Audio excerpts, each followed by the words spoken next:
السلام علیکم ورحمۃ اللہ وبرکاتہ۔ میرا نام محمد عادل اتاری قادری اور آپ دیکھ رہے ہیں میرا یوٹیوب چینل عادل قادری براڈ کاسٹ۔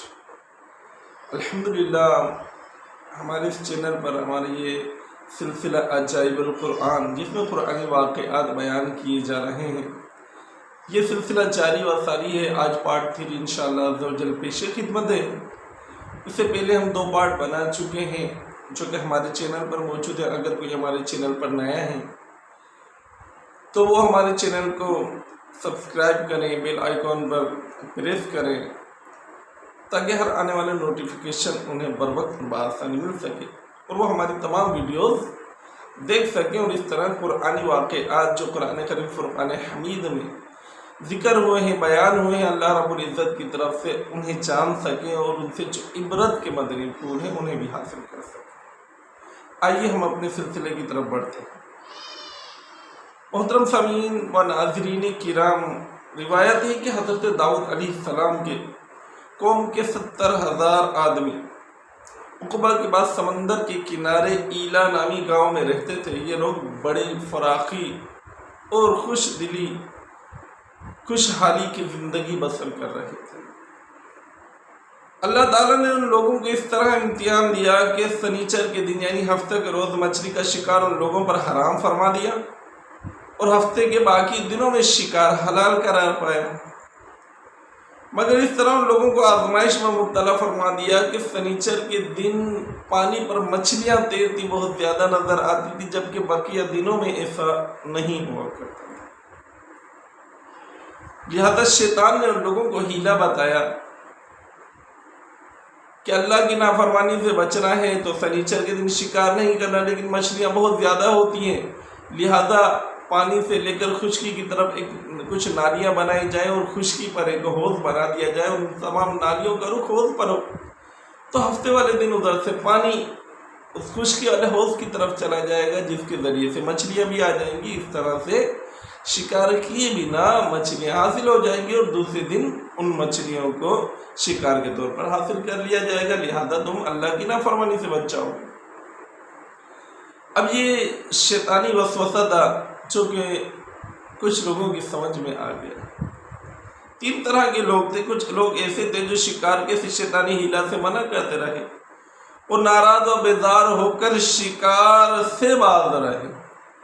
دوسرے وہ لوگ تھے جو اس کام کو دل سے برا جان کر خاموش رہتے تھے اور دوسروں کو منع نہ کرتے تھے، بلکہ منع کرنے والوں سے یہ کہتے تھے کہ تم لوگ ایسی قوم کو کیوں نصیحت کرتے ہو جنہیں اللہ تعالی ہلاک کرنے والا یا سخت سزا دینے والا ہے۔ اور تیسرا وہ سرکش و نافرمان لوگ تھے جنہوں نے حکم خداوندی کی اعلانیہ مخالفت کی اور شیطان کی حیلہ بازی کو مان کر سنیچر کے دن شکار کیا اور ان مچھلیوں کو کھایا اور بیچا بھی۔ جب نافرمانوں نے منع کرنے کے باوجود شکار کر لیا تو منع کرنے والی جماعت نے کہا کہ ہم ان معصیت کاروں سے کوئی میل ملاپ نہیں رکھیں گے۔ چنانچہ ان لوگوں نے گاؤں کو تقسیم کر لیا اور دیوار بنا کر آمد و رفت کا ایک الگ راستہ بنا دیا۔ اللہ عز و جل کے نبی حضرت داؤد علیہ السلام نے بھی ان پر لعنت فرمائی۔ جب یہ نافرمانی کے مرتکب ہو چکے، گروہ تقسیم ہو گئے، یہ جو لوگ تھے ایک طرف ہو گئے، باقی دوسری طرف چلے گئے، تو ایک وقت ایسا آیا اللہ عز و جل نے ان پر عذاب مسلط فرما دیا۔ وہ عذاب کیا تھا؟ جب دوسری طرف والے لوگوں نے اس طرف دیوار کے اوپر سے دیکھا تو دیکھا کہ چاروں طرف بندر ہی بندر گھومے۔ اللہ عز و جل نے ان سب کی شکلوں کو بندر کی شکل کی طرح بنا دیا۔ اب انہیں کوئی پہچان نہیں پاتا تھا، لیکن وہ دیگر جو لوگ تھے ان کو پہچانتے تھے، اپنے رشتہ داروں عزیزوں کے پاس جاتے ان کی خوشبو سونگتے روتے تھے، لیکن اللہ عز و جل کی نافرمانی کی وجہ سے اللہ کا عذاب ان پر نازل ہو چکا۔ چند دن بھوکے پیاسے اسی حال میں وہ تڑپتے رہے، بالآخر اسی حال میں وہ موت کا شکار۔ اللہ عز و جل قرآن مجید فرقان حمید کی سورہ بقرہ میں اس کا اجمالی ذکر فرماتے ہوئے فرماتے ہیں کہ ترجمہ کنز ایمان اور بے شک ضرور تمہیں معلوم ہے کہ تم میں کہ وہ جنہوں نے ہفتہ میں سرکشی کی تو ہم نے ان سے فرمایا کہ ہو جاؤ بندر دھتکارے ہوئے، اور ان سے حال پوچھو۔ اس کا مفصل واقعہ سورہ الاعراف میں موجود ہے، جس کا ترجمہ ہے اور ان سے حال پوچھو اس بستی کا کہ دریا کنارے تھی جب وہ ہفتے کے بارے میں حد سے بڑھتے، جب ہفتے کے دن ان کی مچھلیاں پانی پر تیرتی ان کے سامنے آتی، اور جو دن ہفتے کا نہ ہوتا نہ آتی، اس طرح ہم انہیں آزماتے تھے ان کی بے حکمی کے سبب۔ اور جب ان میں سے ایک گروہ نے کہا کیوں نصیحت کرتے ہو ان لوگوں کو جنہیں اللہ ہلاک کرنے والا ہے یا انہیں سخت عذاب دینے والا ہے؟ بولے تمہارے رب کے حضور معذرت کو، اور شاید انہیں ڈر ہو۔ پھر جب وہ بھلا بیٹھے جو نصیحت انہیں ہوئی تھی، ہم نے بچا لیے وہ جو برائی سے منع کرتے تھے، اور ظالموں کو برے عذاب میں پکڑا، بدلہ ان کی نافرمانی کا۔ پھر جب انہوں نے ممانعت کے حکم سے سرکشی کی، ہم نے ان سے فرمایا ہو جاؤ بندر دھتکارے ہوئے۔ اس واقعہ سے ہمیں درس ہدایت کیا ملا؟ معلوم ہوا کہ شیطانی ہیلہ بازیوں میں پڑھ کر اللہ تعالیٰ کے احکام کی نافرمانی کا انجام کتنا برا اور کس قدر خطرناک ہو سکتا ہے، اور خدا کے نبی جن بد نصیبوں پر لعنت فرما دیں وہ کس ہولناک عذاب الہی میں گرفتار ہو کر دنیا سے نیست و نابود ہو کر عذاب نار میں گرفتار ہو جاتے ہیں، اور دونوں جہاں میں ذلیل و خوار ہو جاتے ہیں۔ اصحاب ایلہ کس دل دہلا دینے والے واقعہ میں ہر مسلمان کے لیے بہت بڑی عبرتوں اور نصیحتوں کا سامان ہے۔ کاش اس واقعہ سے مسلمانوں کے قلوب میں خوف خداوندی کی لہر پیدا ہو جائے، اور وہ اللہ و رسول عز و جل و صلی اللہ علیہ وسلم کی نافرمانی کی پگڈنڈیوں میں بھٹکنے سے منہ موڑ کر صراط مستقیم کی شاہراہ پر چل پڑے، اور دونوں جہانوں کی سر بلندیوں سے سرفراز ہو کر اعزاز و اکرام کی سلطنت کے تاجدار بن جائے۔ محترم سامعین کرام، دوسرا واقعہ قرآن کریم فرقان حمید کا کہ دنیا کی سب سے قیمتی کا ہے، بہت ہی پیارا اہم واقعہ ہے۔ توجہ سے سنیے گا تاکہ اس کے کوئی بھی پھول جنہیں آپ سمیٹ کر اپنی زندگی میں نافذ کر سکتے ہیں اور آپ اپنی زندگی کو بہتر کر سکتے ہیں وہ ضائع نہ ہو جائے۔ یہ بہت ہی اہم اور شاندار قرآنی واقعہ ہے۔ اس کا واقعہ یہ ہے کہ بنی اسرائیل میں ایک بہت ہی نیک اور صالح بزرگ تھے، اور ان کا ایک ہی بچہ تھا جو نابالغ تھا، اور ان کے پاس فقط ایک گائے تھی، گائے کی بچیاں تھی۔ ان بزرگ نے اپنی وفات کے قریب اس بچے کو جنگل میں لے جا کر ایک جھاڑی کے پاس یہ کہہ کر چھوڑ دیا کہ یا اللہ عز و جل میں اس بچے کو اس وقت تک تیری امانت میں دیتا ہوں کہ میرا بچہ بالغ ہو جائے۔ اس کے بعد ان بزرگ کی وفات ہو گئی، اور بچہ چند دنوں میں بڑی ہو کر درمیانی عمر کی ہو گئی، اور بچہ جوان ہو کر اپنی ماں کا بہت ہی فرما بردار اور انتہائی نیکوکار ہوا۔ اس نے اپنی رات کو 3 حصوں میں تقسیم کر رکھا تھا، ایک حصہ میں سوتا تھا، اور ایک حصہ میں عبادت کرتا تھا، اور ایک حصہ میں اپنی ماں کی خدمت کیا کرتا تھا، اور صبح کو جنگل میں جا کر لکڑیاں کاٹ کر لاتا اور ان کو فروخت کر کے 1/3 رقم صدقہ کر دیتا، اور 1/3 اپنی ذات پر خرچ کرتا، اور 1/3 رقم اپنی والدہ کو دے دیتا۔ ایک دن لڑکی کی ماں نے کہا کہ میرے پیارے بیٹے، تمہارے باپ نے میراث میں ایک بچیا چھوڑی تھی جس کو انہوں نے فلاں جھاڑی کے پاس جنگل میں خدا عز و جل کی امانت میں سونپ دیا تھا۔ اب تم اس جھاڑی کے پاس جا کر یوں دعا مانگو کہ اے حضرت ابراہیم و اے حضرت اسماعیل و حضرت اسحاق علیہ السلام کے خدا، تم میرے باپ کی سونپی ہوئی امانت مجھے واپس دے دو۔ اور اس بچیا کی نشانی یہ ہے کہ وہ پیلے رنگ کی ہے، اور اس کی کھال اس طرح چمک رہی ہوگی کہ گویا سورج کی کرنیں اس میں سے نکل رہی ہیں۔ یہ سن کر لڑکا جنگل میں اس جھاڑی کے پاس گیا اور دعا مانگی تو فوراً ہی وہ گائے دوڑتی ہوئی اس کے پاس آ کر کھڑی ہو گئی اور یہ اس کو پکڑ کے گھر لے آیا۔ تو اس کی ماں نے کہا بیٹا تم اس گائے کو لے جا کر بازار میں 3 دینار میں فروخت کراؤ، لیکن کسی گاہک کو میرے مشورے کے بنا بیچنا نہیں۔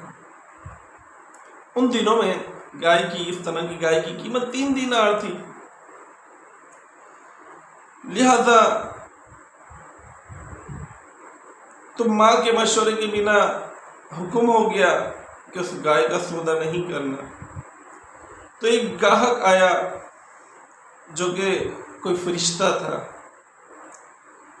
اس نے کہا کہ میں تمہیں اس کی اچھی قیمت دے دوں گا، لیکن میری شرط یہ ہے کہ تم اپنی ماں سے اس بارے میں مشورہ نہیں کرو۔ لڑکے نے کہا کہ تم کتنی ہی قیمت دو، میں اس گائے کو اپنی ماں کے مشورے کے بنا نہیں بیچوں گا۔ لڑکے نے ماں سے سارا ماجرا بیان کیا تو ماں نے کہا کہ یہ گاہک شاید کوئی فرشتہ ہو، تو اے بیٹا تم اس سے مشورہ کرو کہ ہم اس گائے کو ابھی فروخت کریں یا نہ کریں۔ چنانچہ اس لڑکے نے بازار میں جب اس گاہک سے مشورہ کیا تو اس نے کہا ابھی تم اس گائے کو نہ فروخت کرو، آئندہ اس گائے کو حضرت موسیٰ علیہ السلام کے لوگ خریدیں گے تو تم اس گائے کی چمڑے میں سونا بھر کر اس کی قیمت طلب کرنا تو وہ لوگ اتنی ہی قیمت دے کر خریدیں گے۔ چنانچہ چند ہی دنوں کے بعد بنی اسرائیل کے ایک بہت ہی مالدار آدمی کو جس کا نام عامل تھا، اس کے چچا کے دونوں لڑکوں نے اس کو قتل کر دیا اور اس کی لاش کو ایک ویرانے میں ڈال دیا۔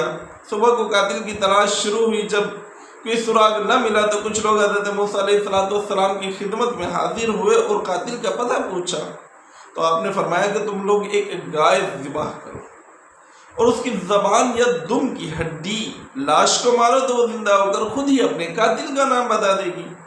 یہ سن کر بنی اسرائیل نے گائے کے رنگ، اس کی عمر وغیرہ کے بارے میں بحث و قرید شروع کر دی۔ بالآخر جب وہ اچھی طرح گائے سمجھ گئے کہ فلاں قسم کی گائے چاہیے تو ایسی گائے کی تلاش شروع کر دی، یہاں تک کہ جب یہ لوگ اس لڑکے کی گائے کے پاس پہنچے تو ہو بہو یہ ایسی ہی گائے تھی جس کی ان لوگوں کو ضرورت تھی۔ چنانچہ ان لوگوں نے گائے کو اس کے چمڑے میں بھر کر سونا اس کی قیمت دے کر خریدا اور ذبح کر کے اس کی زبان یا دم کی ہڈی مقتول کی لاش کو مارا تو وہ زندہ ہو کر بول اٹھا کہ میرے قاتل میرے چچا کے دونوں لڑکے ہیں جنہوں نے میرے مال کے لالچ میں مجھے قتل کر دیا، بتا کر وہ پھر مر گیا۔ چنانچہ ان دونوں قاتلوں کو قصاص میں قتل کر دیا گیا اور مرد صالح کا لڑکا جو اپنی ماں کا فرما بردار تھا کثرت دولت سے مالا مال ہو گیا۔ اس پورے مضمون کو قرآن مجید کے مقدس آیات میں اس طرح بیان فرمایا ہے، ترجمہ کنز الایمان۔ اور جب موسیٰ نے اپنی قوم سے فرمایا خدا تمہیں حکم دیتا ہے کہ ایک گائے ذبح کرو، بولے کہ آپ ہمیں مسخرہ بناتے ہیں، فرمایا خدا کی پناہ کہ میں جاہلوں سے ہوں۔ بولے اپنے رب سے دعا کیجئے کہ وہ ہمیں بتا دے گا، بتا دے گائے کیسی؟ کہا وہ فرماتا ہے وہ ایک گائے ہے، نہ بوڑھی ہے اور نہ اوسر، بلکہ ان دونوں کے بیچ میں، تو کرو جس کا تمہیں حکم ہوتا ہے۔ بولے اپنے رب سے دعا کیجئے ہمیں بتا دے اس کا رنگ کیا ہے؟ کہا وہ فرماتا ہے وہ ایک پیلی گائے ہے۔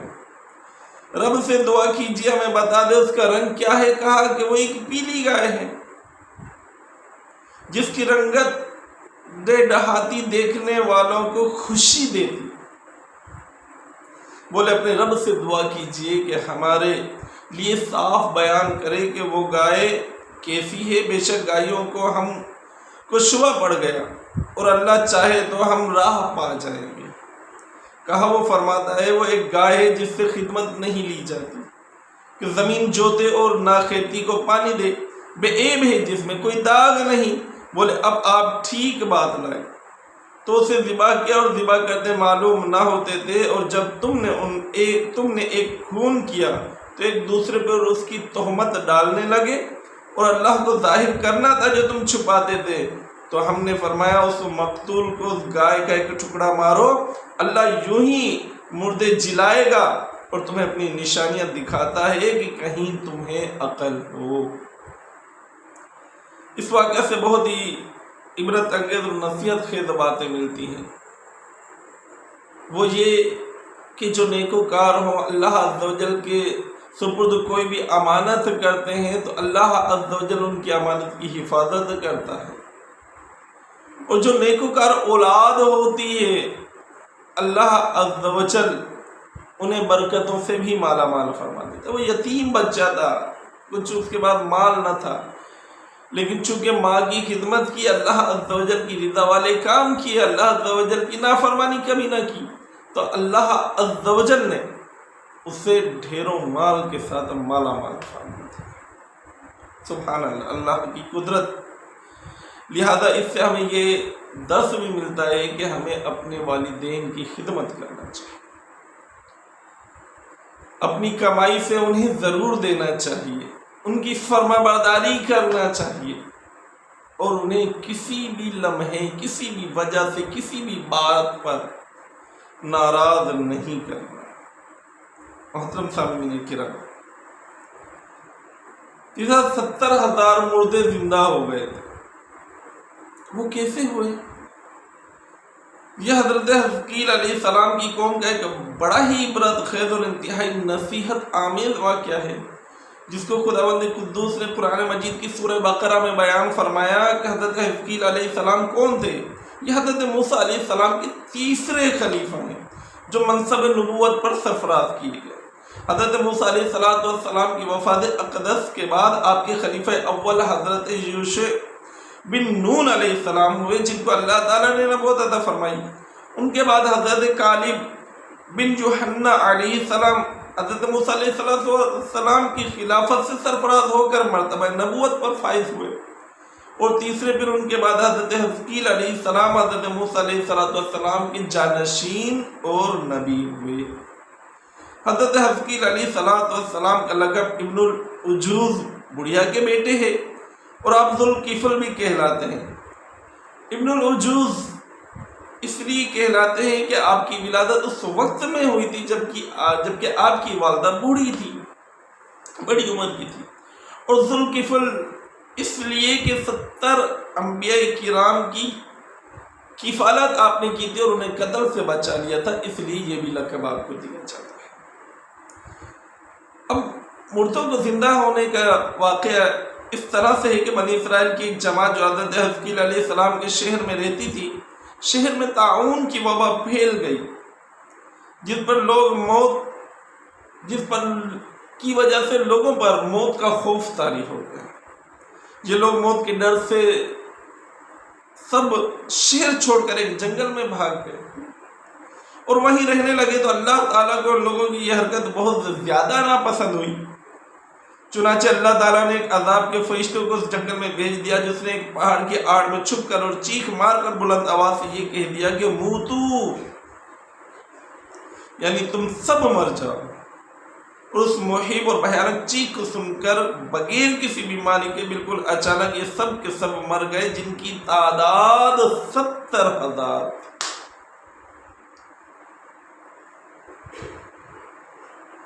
سب کے سب مر گئے۔ اتنی زیادہ اموات تھی کہ کوئی ان کے کفن دفن کا بندوبست نہیں کر سکتا۔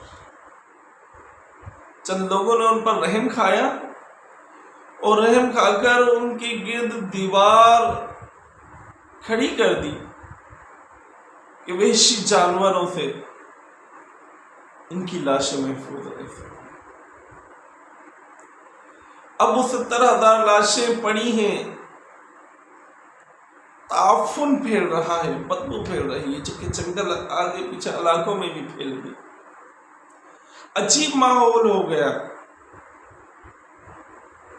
ہڈیاں گل گئیں، گوشت سڑ گیا، جسم پر کچھ باقی نہ رہا، کفن میلے ہو گئے۔ پھر جب حضرت حزقیل